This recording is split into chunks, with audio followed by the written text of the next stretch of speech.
a good exercise, we were talking about cinematography earlier. A good exercise to do to practice cinematography and kind of get better at understanding it is to take pictures, and specifically take, where is it? Take pictures of toys, of objects in your house, and try to tell a story with it. Try to not just, turn and click, and you can do this with any camera, by the way, but really pay attention to the story you're trying to tell with the picture. So let's see if I can find it here.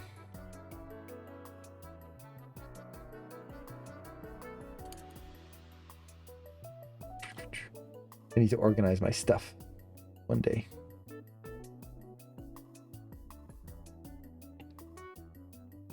Okay, I think it's here. Okay, yeah, so here's some of them. So for one of the workshops that we were doing, part of it was taking pictures of things and trying to tell a story. So here's some of the photos we took. This is a chest that we had, or I think we still have. And we're trying to play with the depth of focus, the composition, trying to lead the eye to the central figure, kind of make a little bit more of a story versus just, a chessboard, click.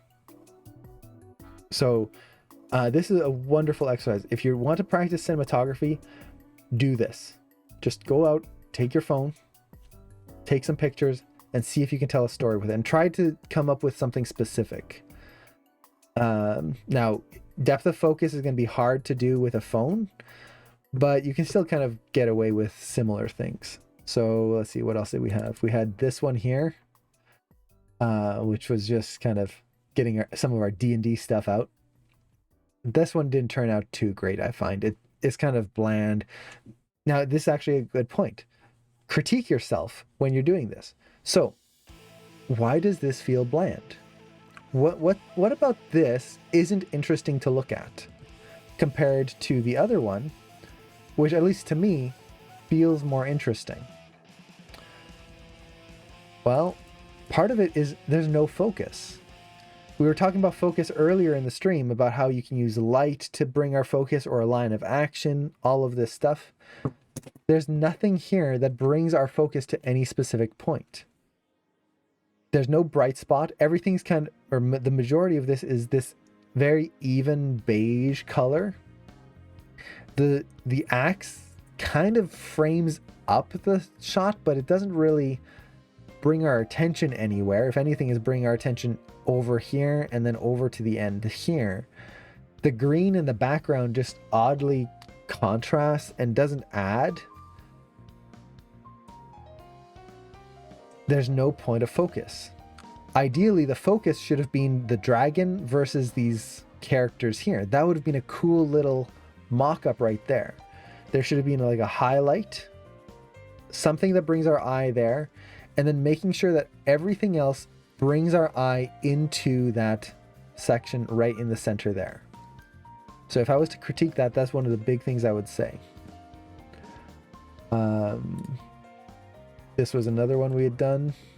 This one, I feel this one turned out much better. So you get the remote nice and framed up. So that's the same Nintendo or Super Nintendo that's actually right there.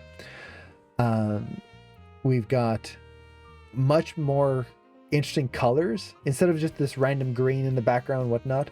You've got the red there, which complements the red of the Mario. The green of Luigi matches Bowser. You've got the Koopa in the back. It works really well. What camera did we use? This was an old Nikon. Like this camera here that we used is probably now, it's old. We had this camera when? I think when we were 13. So that would be, 20 years old now. It's an old Nikon digital camera.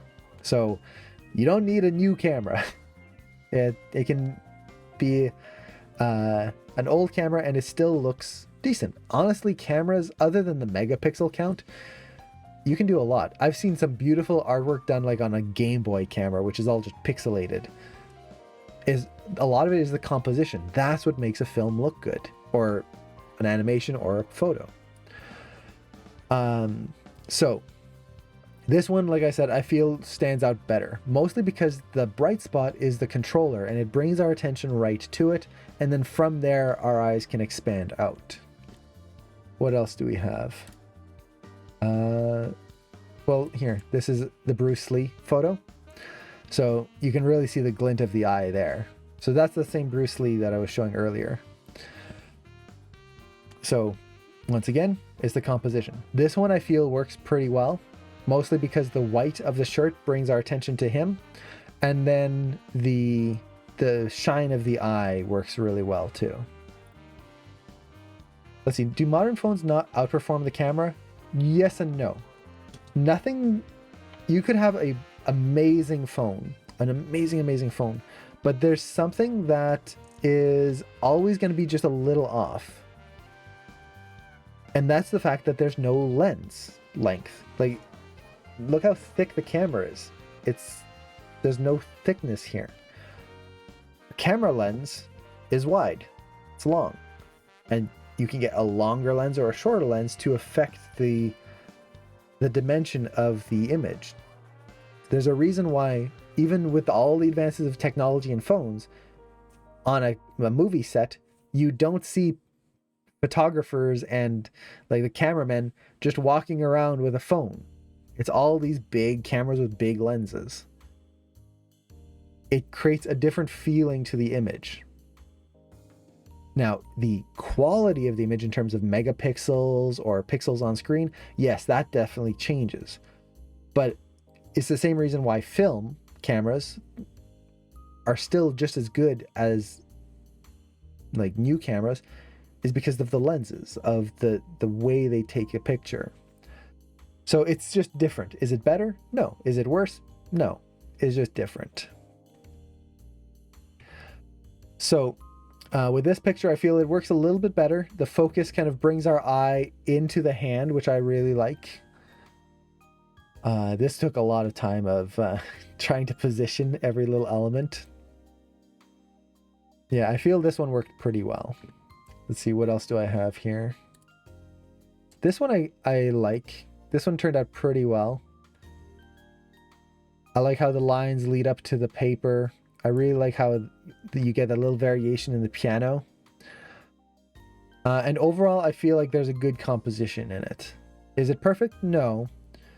But at least it brings our eye right to the center here. Like there's that hot spot, that little flare that lands right there on the violin. And it just kind of draws our eye, as well as on the chin portion here. So that helps to bring our eye in. I feel this one works pretty well. We've got a couple of others here. So this one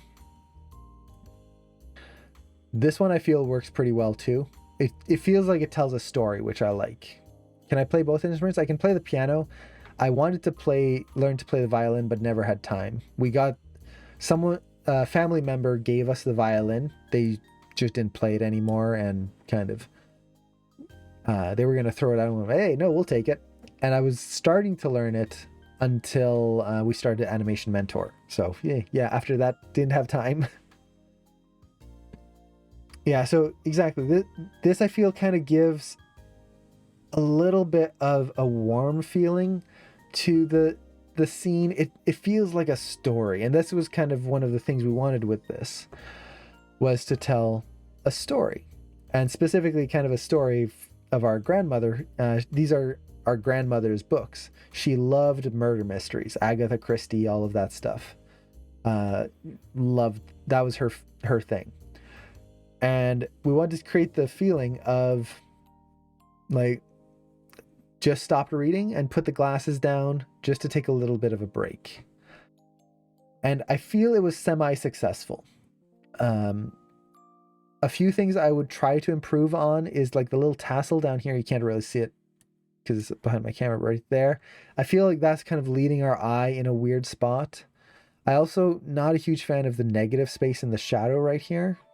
It feels like there's a tangent creating between the edge of the book right into this line here.